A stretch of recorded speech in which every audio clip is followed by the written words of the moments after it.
Pria di sekolah ini dipukuli karena cerebral palsy. 10 tahun kemudian dia memberontak melawan takdirnya. Menjadi peretas top dunia.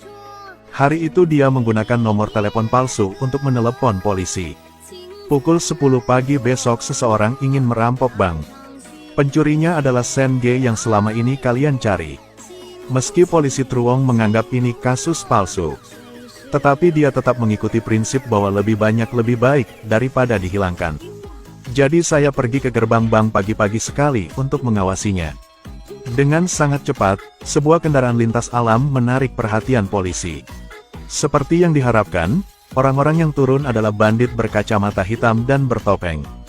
Tepat ketika mereka hendak bertindak, tiba-tiba telepon berdering serempak. "Halo, kembali ke mobil. Ada polisi." Mendengar itu, bos Sen Ge langsung menoleh untuk melihat sekeliling. Benar saja, ada beberapa tokoh polisi. "Saya akan memerintahkanmu untuk keluar." "Siapa kamu?"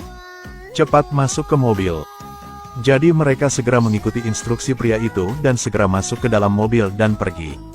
Petugas polisi Zhang yang berdiri di samping melihat ini dan menyuruh bawahannya untuk mengambil tindakan. Tapi sekarang mereka tidak mengharapkan itu. Pria di sisi lain meretas sistem kamera pengintai di jalan. Berhasil membantu Sen Ge menghindari kejaran polisi. Ketika pihak lain mengucapkan terima kasih, dia langsung memutuskan telepon. Alasan dia melakukan itu semua karena rencana balas dendamnya. Ternyata 10 tahun yang lalu Tungang berkelahi dengan anak nakal di sekolah. Siapa sangka tangan lawan sangat kejam dan langsung memukulnya dengan tongkat dan menjadi lumpuh otak. Sejak saat itu, ia harus mengandalkan obat untuk mempertahankan hidupnya. "Pacar saya adalah Lem Sao karena dia ingin balas dendam, jadi dia mengundang preman untuk pergi ke sekolah. Kau juga harus minum obat seumur hidup." "Apa maksudmu?" Setelah mengatakan itu, dia menarik pria itu ke bawah dan melompat ke bawah. Untungnya, Lem Sao dirawat tepat waktu, tetapi dia masih meninggalkan bekas luka yang panjang di punggungnya. Hari ini, Lem Sao adalah seorang pemain biola untuk sebuah band. Penampilannya membuat profesor tidak dapat diterima. "Jika kau mendengarkanku menarik piano akan mati." Saat itu, sang profesor masih belum mengetahui dirinya tergabung dalam band yang diaransemen oleh Tungang. Karena profesor ini juga dalam rencananya. Mahasiswi itu ingin berlatih biola, jadi dia membuat janji pribadi dengan gurunya untuk datang ke kelas. Lihat baju keren di tubuhnya, nama guru mesum itu langsung menempel di badannya untuk mengajar. Adegan ini semua disaksikan oleh Tungang.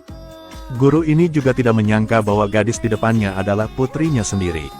Alasan dia melakukan itu juga untuk membalaskan dendam ibunya. Pada suatu malam 20 tahun yang lalu, gadis Amai berdiri sendirian di pinggir jalan. Tiba-tiba seorang pria berhenti dan berkata dia ingin memberinya tumpangan. Hasilnya menyeretnya ke pinggiran kota yang sepi dan melakukan tindakan bejat. Bertanya-tanya beberapa bulan kemudian, dia tahu dia hamil dengan miliknya. Begitu saja, Amai diejek dan dimarahi oleh penduduk desa. Sampai 6 tahun kemudian dia melihat berita tentang pria itu di koran. Jadi aktif menghubungi orang yang paling tidak ingin dia temui. Setelah mengetahui bahwa putrinya sakit, dia memberinya banyak uang untuk perawatan.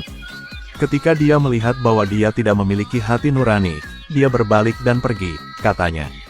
"Hal-hal mengerikan yang kau lakukan. Apakah kamu tidak merasa menyesal?" "Saya bilang kamu tahu. Saya tidak menuduh Anda memfitnah, itu udah baik banget. Jangan cari saya lagi." Lalu dia pergi dari sana. Tapi dia tidak pergi jauh ketika dia kembali. Karena dia tidak ingin Amai menggangguku lagi, dia langsung membunuhnya tepat di hutan. Adegan ini semua dilihat oleh gadis yang berdiri di samping. Melihat hal tersebut, muncullah ide untuk mengubur gadis itu dan Amai hidup-hidup. Untungnya, pada akhirnya dia pulih sedikit dari hati nuraninya. Menarik gadis itu keluar dari tumpukan kotoran. Kemudian tinggalkan dia di gerbang lembaga kesejahteraan. Disinilah dia bertemu orang terpenting dalam hidupnya, Tungang. Sejak kecil, keduanya saling mengandalkan untuk hidup. Tahun itu, dia dikalahkan oleh preman sekolah karena dia melindunginya. Sejak saat itu, hanya obat-obatan yang dapat menopang kehidupan. Keduanya sudah dewasa sekarang. Maka Tungang segera merencanakan untuk membalaskan dendam Lem Sao. Pertama, dia memintanya berpura-pura menjadi murid untuk mendekati Tuan Li. Dihadapkan dengan seorang gadis muda dan cantik, dia dengan cepat menjadi tertarik padanya. Untungnya, Lem Sao selalu menjaga jarak sehingga dia tidak melakukan hal yang aneh. Bersamaan dengan itu, rombongan orang yang ditolong Tuang di masa lalu juga menemukan alamatnya. Tapi Sen Ge masih tidak tahu bahwa ini semua adalah rencananya. Anda mengarahkan saya ke polisi. Lalu selamatkan saya. Kenapa? Tungang mengatakan bahwa dia ingin menggunakan keterampilan peretasannya untuk bekerja sama dalam pencucian uang dengan Sen Ka, jadi dia membawanya ke dermaga. Di sisi lain, Lem Sao juga mengundang Tuan Li untuk datang ke sini.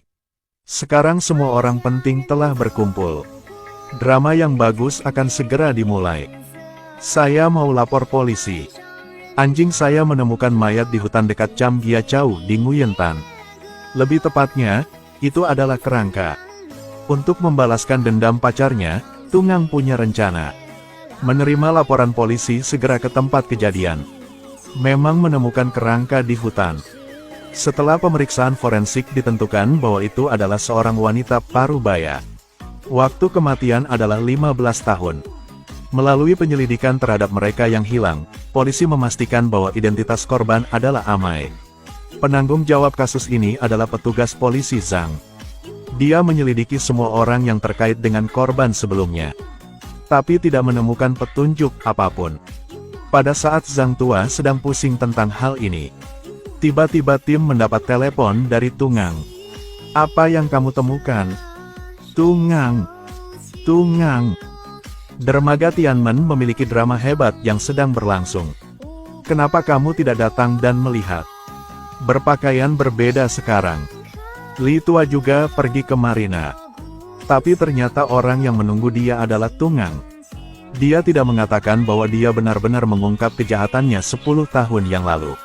Saya menyesalinya sekarang. Apakah ada waktu? Saat keduanya berdebat, Sen Ge datang berburu dengan membawa senjata. Dia mengira pihak lain adalah pedagang yang datang untuk mencuci uang. Bisa dibaca dengan baik kan? Siapa kau? Coba kau tebak. Kasih saya uang. Siapa kau? Saat ini, Sen Ka masih belum mengetahui bahwa dia dimanfaatkan oleh Tungang. Dia langsung mengangkat senjatanya dan menembak kaki orang tua ini. Sangat cepat, petugas polisi Zhang tiba di sini. Menyebabkan Sen Ka segera membeku, tidak mengerti apa yang sedang terjadi. Siapa kau? Saya sudah bilang saya adalah polisi. Segera meletakkan senjatanya. Apakah kamu tahu siapa dia? Tungang. Saya tahu siapa namanya. Kau pernah menyakiti dia, kau sudah lupa. Aku menyakiti banyak orang, bukankah aku harus mengingat mereka semua? Apakah kamu tidak ingat apa yang terjadi di sekolah kesejahteraan? Setan besar, apakah kamu benar? Segera meletakkan senjatanya. Mendengar kata-kata ini, Sen Ge sepertinya mengingat sesuatu. Ternyata dia preman yang memukul Tungang dan terluka. Dulu, saat Lem Sao dan dia melompat dari atas menara air ke bawah. Karena dia koma selama lebih dari setengah tahun, untuk sementara dia kehilangan ingatannya. Aku ingat. Setelah mengingat semuanya, dia berniat menembak Tungang. Tetapi ditembak satu tembakan di lengan oleh Zhang yang satu langkah lebih cepat. Li Tua melarikan diri dalam kekacauan. Tungang melihat ini dan segera mengejarnya. Dua orang langsung berantem. Karena cederanya, dia sama sekali bukan lawannya. Dipukuli begitu cepat sehingga tidak bisa menahan diri. Untungnya, pada saat itu, Zhang tua telah menyelesaikan Sen Ka, jadi dia datang untuk menyelamatkannya tepat waktu. Namun kini Tungang sudah dalam keadaan sekarat nafas. Di saat-saat terakhirnya, dia menyuruh Zhang untuk membawa pergi Lem Sao. Pada akhirnya dia meledakkan seluruh perahu. Karena kata dokter sebelumnya, penyakit otaknya telah mencapai tahap akhir. Tidak bisa hidup lebih lama lagi. Begitu saja, rencana balas dendam seorang remaja pun berakhir.